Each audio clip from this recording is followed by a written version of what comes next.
Welcome to the Have Good Ripple Effect podcast. Let's jump right in. Today, we're talking all about connection. And I say that word, and a little part of me cringes because I think it's an overused word, maybe, or I don't know. I just think people sometimes don't resonate with it.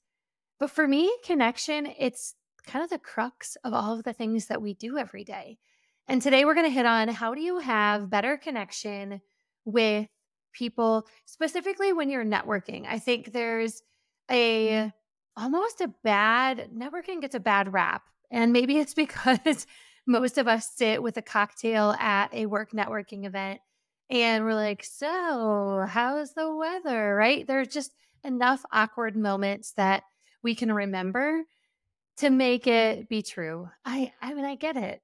I have had some of those also, but I want to share a strategy and some stories today about how you can do a better and easier job with networking pretty easily. There's some tips and tricks in there, and those will probably revolutionize how you show up at networking events. So let's dive in. Now, I will tell you, I consider myself a super networker. And what that means is right about the time that I started my business, which was the end of 2019, we had just moved back from Wisconsin to Iowa. And I had made the decision that I wanted to start my own business. I thought, okay, what am I good at? I'm good at teaching people how to lead people. So I thought, because I grew up in healthcare, that that's what I would do. I would teach people how to motivate and engage, how to build good culture. Those were the skills that I was like, okay, I've been doing it for a number of years. I think I can teach that. So we moved back to Iowa, got my LLC. And if you remember, right around the end of 2019, I was looking forward to an amazing year. It turned to 2020, January, February, and I thought, okay, time to really launch this baby. And so I got out, started going to some networking events, landed a couple of clients, and then March came around and the world shut down. It's like we all want to almost be like Voldemort in Harry Potter, of like, he who must not be named, right? That time in our lives that we must not name. But I quickly realized that I needed a plan because I didn't know anybody in my area. We had really only lived here for a couple of months, had gotten our kids settled into their schools. And this was the time that I was supposed to start. It was like Q2, I was going to rock it. And all of a sudden, in quarter two of the year, I'm sitting at home like everyone else, twiddling my thumbs, thinking, so what's next? I read a book, and the story inside the book was about how the author recommends that you create a mission. Create a mission of something that you want to do in your life. And she says, make it a mission that other people can be like, hey, can I get involved in that? Whether it was like start something or create something. And for a couple of days, I mulled around and I thought, okay, what would my mission be?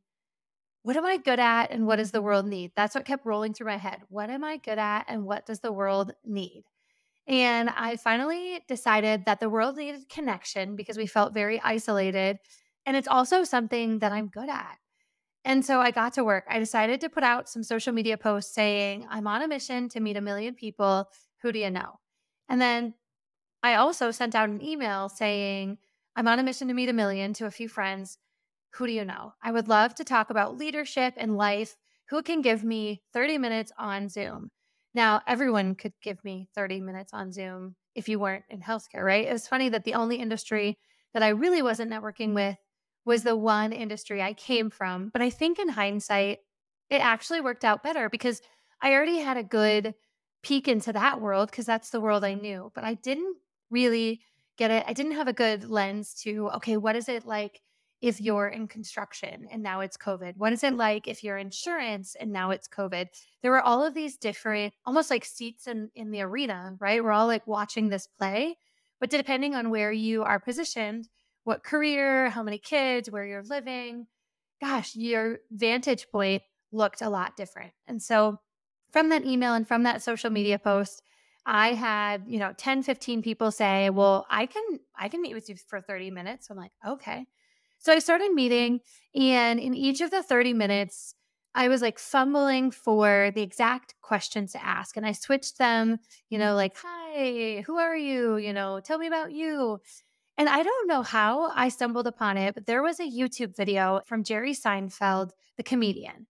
And he says in this video, I do my shtick, I get up, I do my comedy act, and then I'm done. And I get a line of people wanting to talk to me, right? Like all of these people get in line and they're like, hi, Jerry, nice to meet you. And then it's like, hi, nice to meet you. And he said for the longest time, he wasn't sure what to say, but his biggest piece of advice is when you're meeting someone new, ask them specific questions, things that they will have a pretty specific answer to.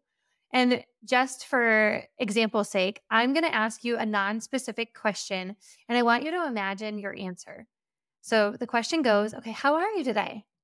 Now, 9 times out of 10, we'll get, "Oh, I'm good. I'm fine. I'm all right."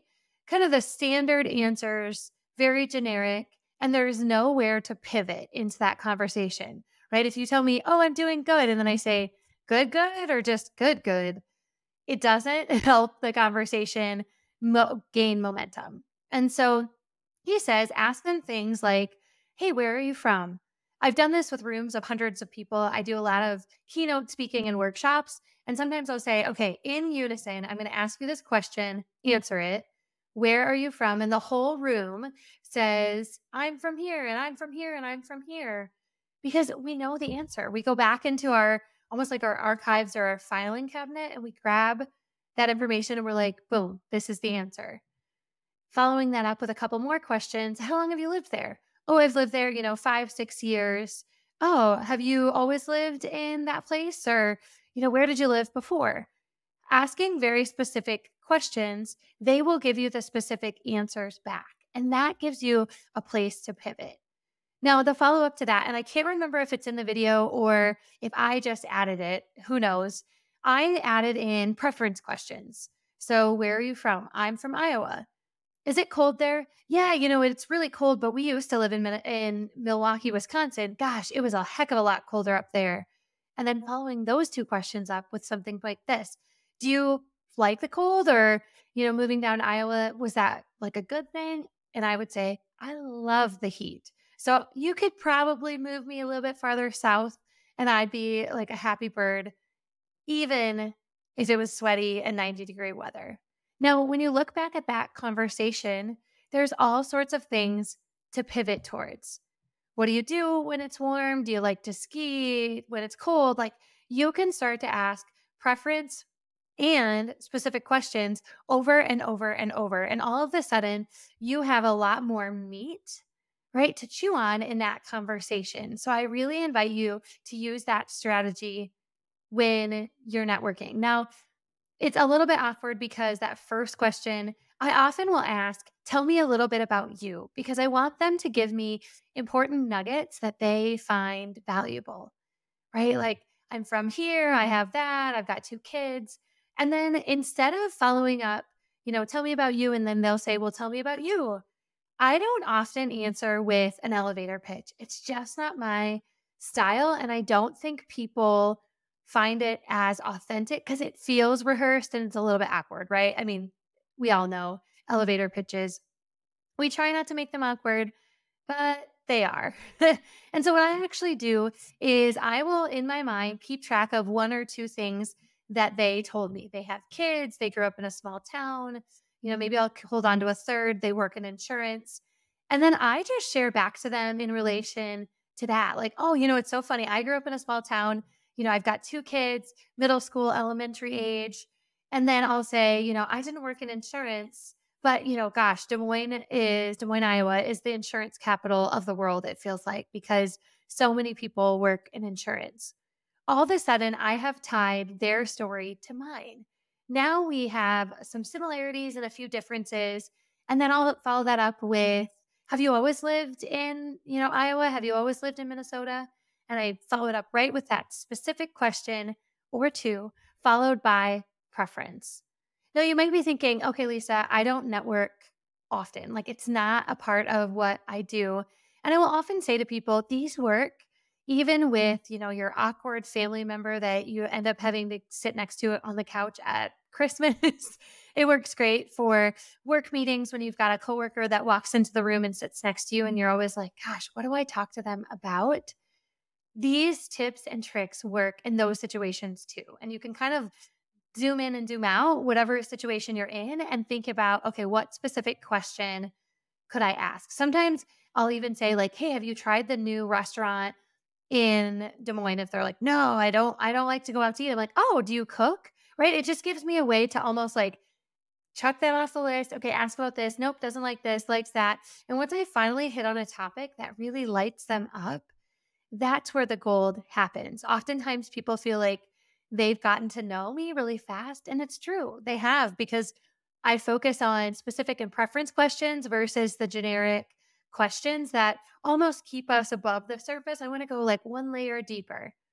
Now, if any of this resonates with you, I would say yay. And if not, if you're thinking, gosh, I don't know if I could do this, I would encourage you in your next interaction to just do one. Just ask one specific question of somebody that maybe you don't know, like you would your spouse, or maybe you practice on your spouse first and you say, hey, I'm going to this networking event. I want to try this out. What do you think? Those are the tips and tricks that I would use in networking. Number one, follow it up, start it off with a tell me about you. Then keep track of one or two, three things that they tell you and share back to them related to those things. Then dive into those specific and preference questions. You'll be shocked at how your networking sessions go. Now, I've got other tips and tricks that I'll share in future episodes, but that's the first one. I want you to get almost comfortable. It's almost like stretch it out, shake your shoulders a little bit, be like, okay, I'm ready to go. Try that out and see what you think. Now, I will put this in the show notes so that you can download the worksheet, but I've got a worksheet or a handout, I suppose, that you can download some of these tools. It'll just give you the like, hey, remember when Lisa said to ask specific followed by preference questions? So be sure to download that, grab it so that when you get ready to go to that next networking event, you've got it. And then if you like what you're hearing, please like and subscribe. Share this episode with a friend. If there's someone that's just like, gosh, I can't do one more networking event, send them this episode. They'll appreciate it long term. And third, if you liked it, again, if you use the tool, please, please, please leave a review and happy connecting. For me, it's all about connection, impact, and joy, the three-legged stool of my life. And this is just one tool you can use when connecting and networking. We'll see you next time. Thanks for listening. Visit lisaeven.com to learn about events and grab a copy of my book, Joy is My Job.